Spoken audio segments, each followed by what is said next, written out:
Episode 23. Michael pulls into Grace's driveway. As Grace approaches the door, hearing that Michael is pulling in, she is filled with excitement. Hi, Michael. She opens the door. Hi, Grace, says Michael. So everything's okay at work? Everything's okay. A lot better than expected.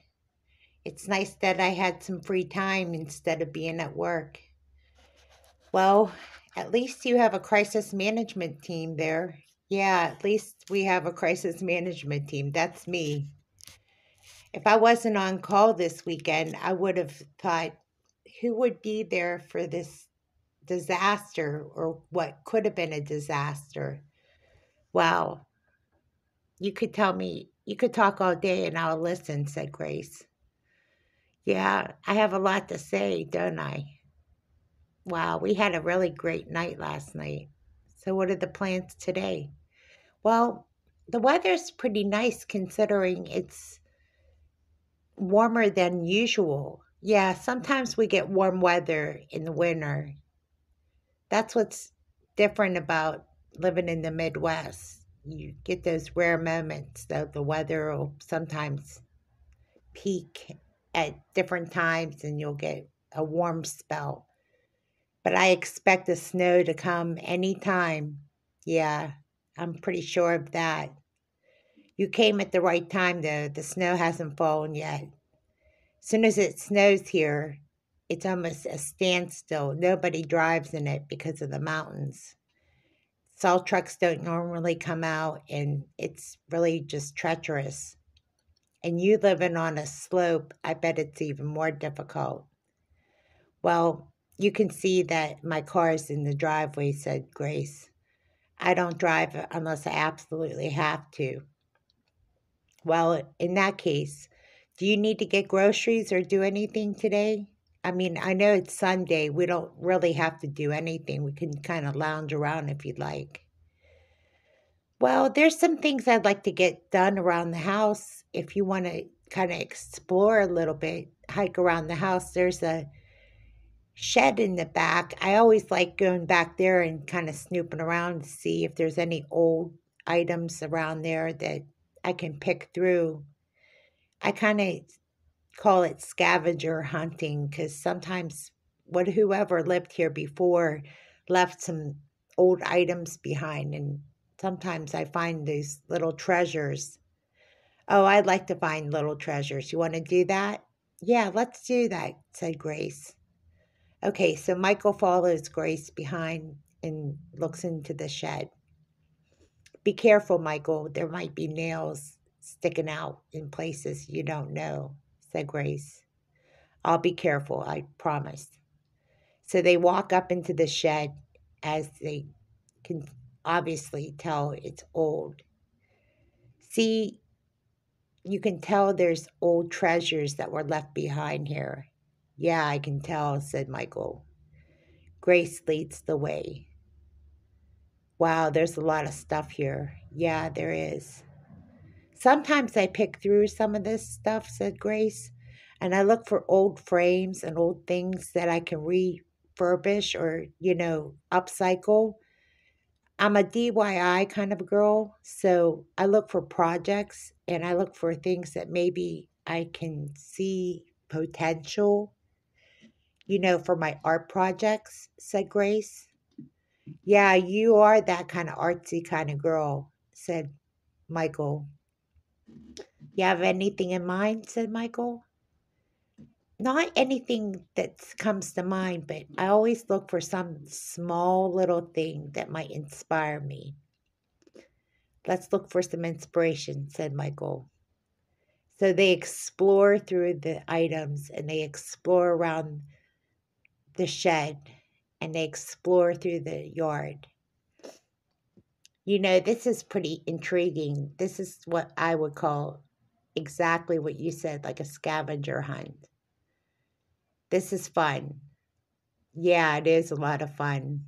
You never know what you might find. It's like finding a gem in a gemstone or something like that, said Grace. We could do this all day. Do you go to the thrift stores? Oh, I have gone to the thrift stores. There's a lot of treasures there too. You never know what you'll find, especially in Hollister. Grace really beams when she hears that because she loves going to consignment shops. I really love finding antiques and finding things like that. If you're into that kind of hobby, you could only imagine what I'm into too. I love refurbishing things, said Grace. Well, I know some really nice antique shops right up on 76. Do you know where Highway 76 is, Grace? Said Michael. Yeah, I know where Highway 76 is, but I haven't gone to the thrift stores. I thought it cost extra money to go into those stores and buy those items, so I always was kind of intimidated by the price tags. Well, we should go up there maybe on a weekday whenever I have some free time. I'll take you in and we'll go exploring and see what we can find, said Michael. That sounds fantastic. I just love the idea of going antique shopping, and it's just a hobby of mine. And as you can see, there's so many little knickknacks or priceless items that you might find that this might inspire you. Yeah, you never know. Grace is smiling ear to ear, listening to him talk. You could talk all day long, Michael, and you would never find me being bored. Well, let me say this. I have hobbies, and one of my hobbies is antiquing. Do you antique things? Mm, if I really did get into it, it would be an expensive hobby. It's not really expensive as you would think. You get rub and buff, and you can antique anything using a tube of rub and buff. Really? Yeah, you get a piece of metal and you have it shaved down or sanded down properly and use some rub and buff. You can antique it and make it into a floating shelf or something like that. I'm real crafty like that. Oh, wow. Continue. Tell me more, said Grace. Well, Michael explains as he continues explaining how to make items into antiques or antiquing or how to antique furniture. And she's just enamored by this. Well, Michael, I have to show you something inside my house that maybe you can help me with. Something that I didn't really think about. Now that you're talking about antiquing, I'll show you my bedroom for a change, and you'll see what I'm talking about. I don't have a headboard. You don't have a headboard? No, I don't. I just have a bed. At least I got a box spring and all the vital necessities, but I don't have a headboard. Well, we can get you a headboard. Yeah, but I'm looking for something in particular. I'm kind of picky. You're picky. Okay. So what are you looking for exactly? Well, I wanted to do the cast iron. Uh, do I want to explain it? I'm looking for a brass bed and kind of the antique look, something that's turn of the century. So if I can't find it, the rub and buff idea is where I'm going with it. I can see where you're going with it. Michael nods his head, shaking in agreement. We could probably buy you a bed frame and use rub and buff and make it look old looking. Grace just smiles. Really? Said Grace.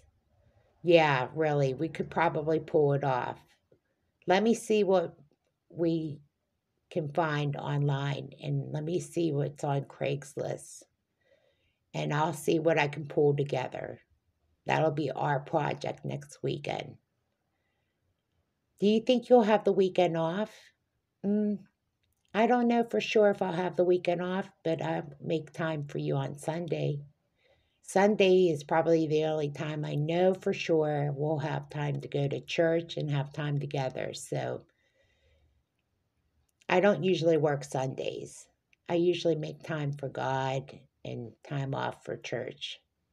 So I'll make time to do that. So I'll look on Craigslist, I'll look around throughout the week. I'll shop around, I'll shop the online stores. I'll kind of check it out, see what I can find and put it in the truck if I find it, and then I'll bring it over and we'll size it up. What size bed you have? A full size bed, said Grace. Okay, well, we'll see what works. As long as I got the measurements and what we need, I'll see what I can come up with. Grace is so excited and ecstatic. You know, that would make my week, my month, my year. Not that I don't have to have a headboard, but it would certainly make a difference. Grace, you don't need to explain that to me. What do you want to do the rest of the day? Well, we did everything I could think of because there's not much else to do. I mean, I don't want to be overworked and, you know, get exhausted. I get tired easily. So, why don't we sit back and relax on the couch and watch some TV or something? Said Grace. Okay, so what are you up for? I'm in the mood for a movie. What kind of movie do you like? I like romantic comedies. I especially like the comedy A Thousand First Dates. Yeah, I could be up for that. Adam Sandler is so funny. Let's do that. As Grace and Michael watch A Thousand First Dates with Adam Sandler and Drew Barrymore, they laugh, and then they rub their feet together and they curl up on the couch, just enjoying a great movie. They switch drinks and have a crisp glass of Arkansas water, and that's when the inside joke begins. Grace, you buy this bottled water from the grocery store, don't you? Yeah, it's the best. You know that's from Harrison, Arkansas. Do you know where I'm from? Harrison, Arkansas. Didn't you say that? Yes, Grace, said Michael. Do you know what's in Harrison, Arkansas water? No, what's in it? Too many people get pregnant down there. Don't you know what's in the water? You should know this. If you're from here, you should know that people get pregnant easily down there. I didn't know that. It's a joke, Grace. You'll hear me bring it up from time to time. Just be careful. Don't get pregnant. What do you mean, don't get pregnant? I'm not pregnant. No, I mean, be careful. And he lays this kiss on Grace like you would not have imagined, and leans into her and covers her from head to toe and holds her so close to his body. Grace, this could get very intense very quick if you're not careful. And Grace doesn't hold back. And they kiss, and they kiss, and they kiss. And then he pulls himself away and says, Grace, can I ask you an important question? You might as well, because if we keep kissing the way we're going, I'm going to drink some more Arkansas water. That is Harrison, Arkansas water, that is. Now you really got me. Would you be my girlfriend? I mean, I know it sounds kind of elementary, but I'm sorry. I really want you to be more than just some casual date. I want more. I want more than just a casual date. I want you to be my girlfriend. Yes, said Grace. Yes, I would love to be your girlfriend. Thank you, because I have something in the car for you. Can you wait one moment? Okay. What is it? Well, can you just wait one moment? I got to go in my car because I have it in the car. So Michael goes out to the car and has a box. And he takes the box out of his glove compartment and comes back in and opens up the screen door into the doorway and hands Grace the box. Here, I would like you to open this box. She opens up the box and it's a diamond ring. This box that you're opening up, it's a diamond ring. Yes, it's a promise ring. I hope it fits, Grace. She slips on the ring on her left finger. Grace, I promise that we will wait till the time is right. And what I mean by the time is right is I want to be honoring God in our relationship. It's a promise I want to make, a vow of celibacy to you and to God. So when you wear that ring, that's a vow and a promise that we will wait. Yes, I absolutely adore you for this. Thank you. And Grace and Michael kiss. And it's no ordinary kiss. And this is no ordinary love.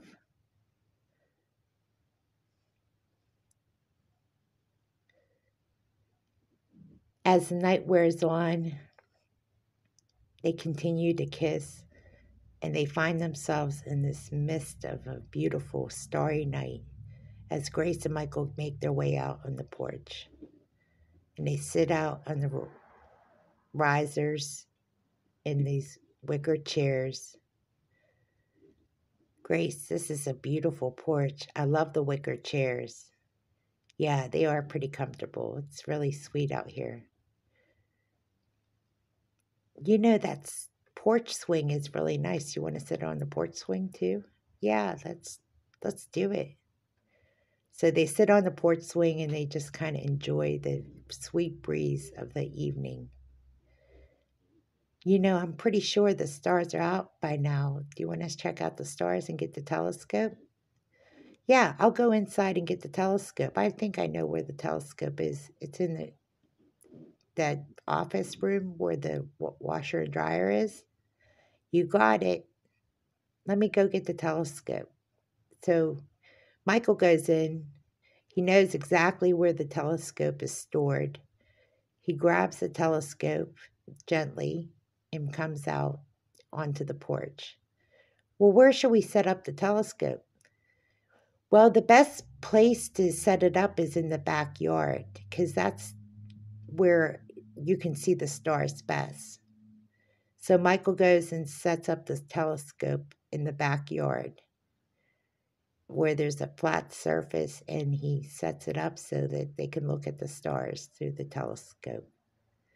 Stargazing's fun with you, Grace. It's such a joy. I enjoy this so much. It really is enjoyable. It's so relaxing. Would you like something to drink? Yeah, I could use something to drink. How about some of that Arkansas water, especially because I don't want to get pregnant, especially me, said Michael. You don't want to get pregnant, Michael, said Grace. Ha! That's an inside joke. You're the one that has to be concerned about getting pregnant. As long as you're wearing that promise ring, Grace, you have a vow of promise to God. So you got to hold up your end of the bargain, said Michael to Grace. That's right. That's a bargain I think I can live up to, too, said Grace. As Michael and Grace part ways for a moment, Grace goes in and gets water for Michael and Grace. Here's your water, said Grace. That is Harrison, Arkansas water. Thank you. That's some good water, by the way. As Grace puts on her glasses, Michael looks at her and says, "Wow, I didn't know you wore glasses." "Yeah, I do. Sometimes at night I have this problem seeing at night, so I have to wear them." "You look really smart. Not that you're not smart, but you look smarter than smart." "Wow, impressive." "Yeah, I I have to drive. Like when I drive, I have to wear my glasses, especially at night." "Huh, no kidding. So tell me a little bit about your family." "Well, my family lives in Pennsylvania. Some of my family lives in different states. Like my brother and his wife and their children live in North Carolina. And then my brother and his girlfriend live in Colorado. My other brother lives in near San Francisco. And then the rest of my family all live in Pittsburgh." "Really? You have a big family." "Yeah, it is a really large family. Plus, I have a half brother that lives in Cleveland." "You don't say." "Oh, so what's the plans for the holidays?" "Well, there's no plans for the holidays, really. It's really hard to plan anything because of having younger children. We don't usually make plans unless, uh, it's hard to say. We don't make plans." "Oh, I'm so sorry to hear that." "No, it's because they all have younger children. We don't usually burden them because we know the traveling is hard on them. So we usually just plan to go to Pittsburgh, and if there's ever plans, it's usually we meet in Pittsburgh and try to be with our mom, and that's usually where we end up. If anything, we just travel back to Pittsburgh if we can." "Well, that's nice. Your mom likes to have you all around." "Yeah, we try to meet up with everybody and take our mom out to eat. And my mom's a good cook, and it's just nice to hang out with mom when we can." "Well, that's pretty nice. At least you still have time to spend with your mom. How about your family?" "Well, my family has get togethers. They're pretty active. They're active in the church. Whenever they can, they come visit me, but they're busy bodies. They like to go to Florida in the winter, and they have their own condominium, and they go to North Carolina and they travel. So they enjoy their retirement. So whenever they have time to visit, it's always enjoyable. It's just since I've been divorced, they feel kind of awkward just coming to visit me alone. I guess you could say they would be here if I had a family. What do you think they'll think of me?" "I don't really know. I think if they see that I'm serious about you and the fact that I have a promise ring on your finger, or if we get engaged or get plan to get married, we'll probably see my family show up at the doorstep. Most likely, it'll be a, a knock at the door like, 'What's going on, son? Are you getting married?' I'm pretty sure there'll be a reaction, a response, and it'll all be positive." "Well, that's encouraging to know." So when do you think you'll announce that we're girlfriend and boyfriend? Soon enough, when the time is right. You know how things are with family. You have to wait for the right time to pop the question or pop the answer, or it's a timing thing. I'm sure I'll tell my dad first because I have an easier time saying things to my dad than my mom. Huh. Do you have brothers and sisters? I have a couple brothers and one sister. Are you going to tell them? Well, if I tell my parents, they'll tell my brothers and sisters. That's kind of how it works. Oh, well, then I have no problems. It's kind of like telephone tag. Exactly. I don't really make time to tell everybody everything because I'm consumed with you right now. And right now, I want to get to know you better. And personally, if I get so serious with you, there'll be a time and a place that I can discuss that with them. But right now, I am serious about you. Grace, if I were to tell you that I'm more serious about you than you think, would it scare you? No, not really. I'm not scared about that kind of stuff. So you're not scared off with me saying that I'm more serious about you than you think.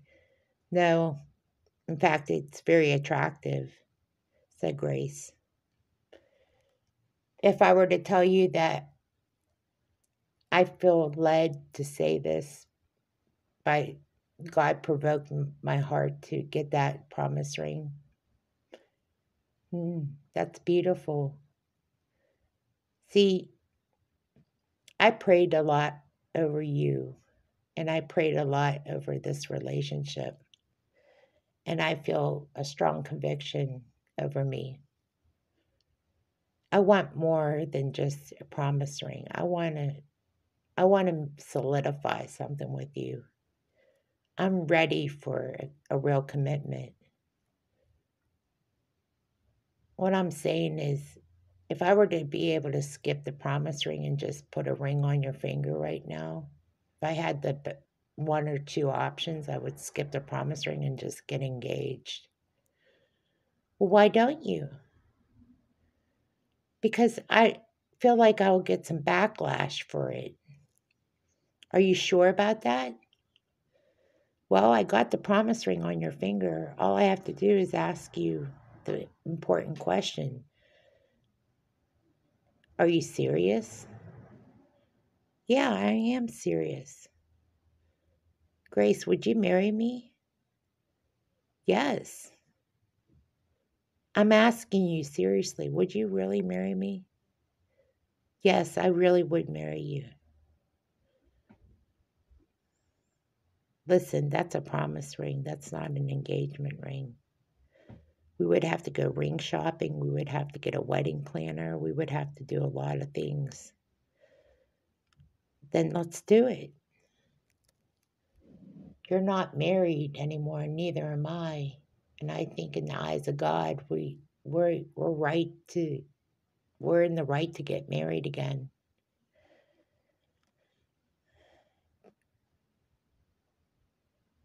Michael pauses. Listen, we have to go ring shopping. We have to plan a wedding. If I tell my parents that I got you a promise ring and then I just proposed to you, it would only be fair that I would say that in the order that I said it, that I did propose. They would ask how long I've known you. I've known you long enough that I feel comfortable asking you. I want you to know that I've shared about my company, about my business. You haven't seen my home yet. I want to move into a bigger house. I've already shared with you that I want to move into a bigger home and have a family. Are you okay with that? I'm completely okay with that. Well, let's plan a wedding. And this is the end of episode 25.